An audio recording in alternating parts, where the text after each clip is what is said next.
নামাজে শরিক হওয়ার পরই ইমাম সালাম ফিরিয়ে ফেললে মুক্তাদি কি তখনই দাঁড়িয়ে যাবে নাকি তাশাহুদ পূর্ণ করবে? আবরারুল হাবিব সিরাজগঞ্জ থেকে প্রশ্ন করেছেন, মুহতারামের নিকট একটি মাসআলা জানতে চাচ্ছি।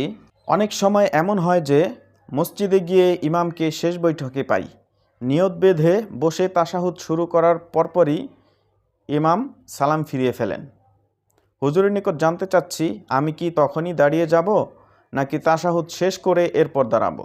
উত্তর হচ্ছে, প্রশ্নোক্ত ক্ষেত্রে আপনার তাশাহুদ শেষ হওয়ার আগে ইমাম সাহেব সালাম ফিরিয়ে ফেললেও আপনি তাশাহুদ পূর্ণ করেই দাঁড়াবেন। কেননা মাসবুক বৈঠকে শরিক হওয়ার পর তাশাহুদ পূর্ণ করার আগেই ইমাম সালাম ফেরালে মাসবুকের জন্য তাশাহুদ পূর্ণ করে দাঁড়ানোই নিয়ম।